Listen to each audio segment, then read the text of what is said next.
Bismillahirrahmanirrahim. Assalamualaikum warahmatullahi wabarakatuh. Syukur alhamdulillah kita bisa berjumpa lagi di channel Lentera Nur. Salawat dan salam selalu dan tetap tercurahkan kepada junjungan kita Nabi besar Muhammad sallallahu alaihi wasallam. Allahumma sholli ala sayyidina Muhammad wa ala ali sayyidina Muhammad.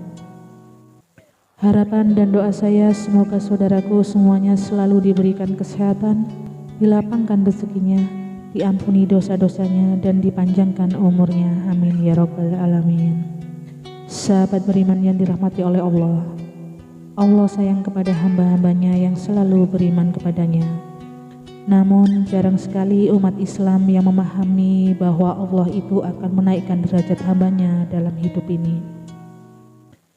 Kita harus sepenuhnya meyakini bahwa kesempatan di dunia ini hanyalah untuk beribadah, dikarenakan hidup di dunia ini bersifat fana atau sementara. Situasi kehidupan berputar seperti layaknya roda yang berputar.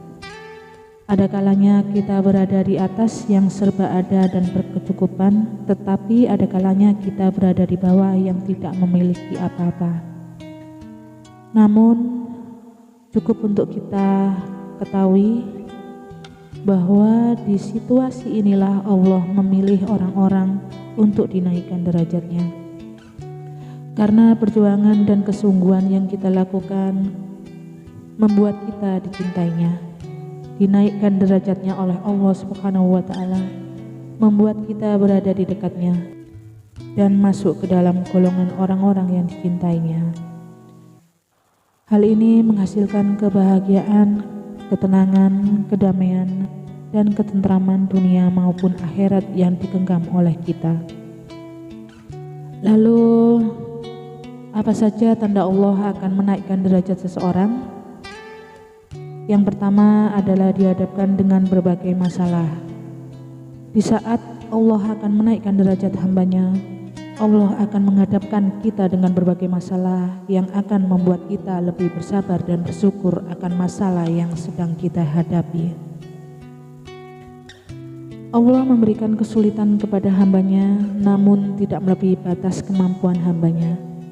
Dijelaskan di dalam Al-Quran dalam surah Al-Baqarah ayat 286. Allah tidak akan membebani seseorang melainkan sesuai dengan kesanggupannya.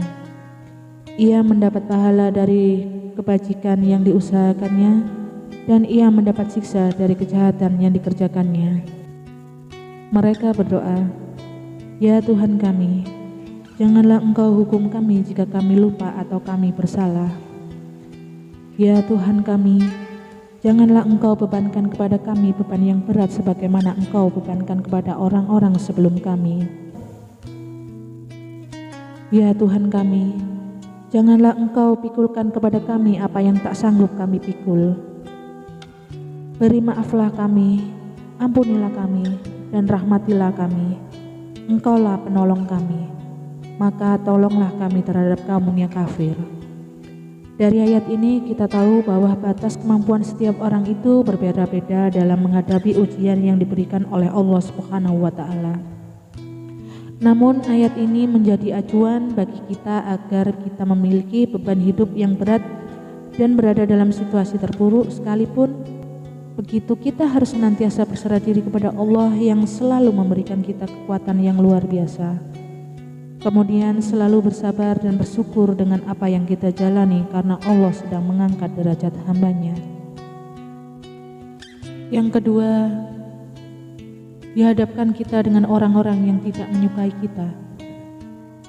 Pada fase ini, kita diuji kembali dengan orang-orang yang tidak menyukai kita hingga kita seakan berada pada titik yang paling lemah, di mana kita sedang berusaha menjadi seseorang yang lebih baik dari sebelumnya. Pasti banyak sekali orang yang akan menzolimi kita hingga melukai kita. Ini adalah ujian yang sangat berat, dikarenakan kita juga hidup berdampingan dengan orang banyak.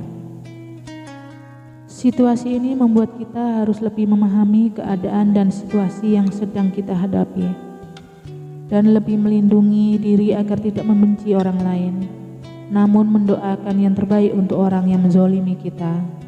Ketika kita sudah berusaha, kita juga harus selalu ingat bahwa semua hal ini terjadi dikarenakan kehendak Allah Subhanahu wa Ta'ala yang sedang memperhatikan kita. Allah menjauhkan kita dari orang-orang yang tidak baik bagi kehidupan kita. Maka dari itu, kita harus selalu bersabar dan selalu meminta perlindungan kepada Allah yang Maha Melindungi. Kemudian yang ketiga, mengalami kesedihan yang tiada hentinya. Ketika kita mengalami kesedihan dalam situasi yang memiliki banyak masalah yang bertubi-tubi, yang membuat kita sedih, yang berkepanjangan, masalah yang kita alami baik itu besar maupun kecil, hal ini adalah salah satu tanda bahwa Allah sangat menyayangi hamba-Nya. Masalah yang kita alami adalah menjadi alasan kita untuk bersedih dan mengeluh. Itu sangat wajar. Tetapi kita jangan putus asa pada pertolongan Allah Subhanahu wa Ta'ala. Allah juga selalu bersama kita dalam keadaan sedih sekalipun. Dan Allah memberikan kenikmatan yang begitu besar ketika kita berhasil melewati ujian kehidupan. Dijelaskan di dalam Al-Quran surah At-Taubah ayat 40, janganlah engkau bersedih, sesungguhnya Allah bersama kita. Kalimat ini bertujuan untuk menghibur dan mengingatkan hamba-Nya bahwa Allah tidak pernah membiarkan seorang hamba berada dalam kesedihan dan kepedihan. Allah Subhanahu wa Ta'ala tidak akan memberikan ujian kepada hamba-Nya melainkan sesuai dengan kemampuannya. Dalam keadaan yang sedang kita alami, kita harus selalu ingat bahwa Allah akan selalu bersama kita. Tidak peduli seberapa berat atau sedihnya situasi yang kita hadapi, Allah adalah Zat yang Maha Kuasa dan Maha Pengasih. Dia tidak akan membebani hamba-Nya yang melebihi batas kemampuan yang Dia berikan. Dalam setiap ujian dan kesedihan yang kita hadapi, Allah sedang menguji kesabaran dan keteguhan iman kita. Dia ingin melihat sejauh mana kita mampu bertahan dan tetap berserah diri kepadanya. Ketika kita menjalani kesedihan yang tiada hentinya, janganlah kita lupa untuk selalu berdoa kepada Allah, berkomunikasi dengannya melalui doa-doa kita, memohon pertolongannya, dan meminta kesabaran serta ketenangan hati. Tetaplah yakin bahwa Allah mencintai hamba-Nya yang sabar dan tegar menghadapi cobaan. Ketika kita mampu melewati ujian-ujian tersebut dengan kesabaran dan keikhlasan, Allah akan mengangkat derajat kita dan memberikan kenikmatan yang tak terhingga. Sebuah kebahagiaan, ketenangan, dan kedamaian yang tidak dapat digambarkan dengan kata-kata. Oleh karena itu, dalam menghadapi berbagai tanda-tanda dari Allah yang menunjukkan bahwa Dia akan menaikkan derajat kita, marilah kita selalu berpegang teguh pada iman, berusaha menjadi hamba yang lebih baik, dan berserah diri sepenuhnya kepadanya. Percayalah bahwa setiap ujian dan cobaan kita alami adalah bagian dari rencananya, yang bertujuan untuk mengangkat derajat kita di dunia dan di akhirat. Semoga apa yang telah kita bahas menjadi manfaat bagi kita semua. Mari terus berjuang dalam menghadapi cobaan hidup dengan keyakinan bahwa Allah senantiasa hadir bersama kita dan akan mengangkat derajat kita jika kita tetap istiqomah di jalannya. Amin amin ya rabbal alamin. Assalamualaikum warahmatullahi wabarakatuh.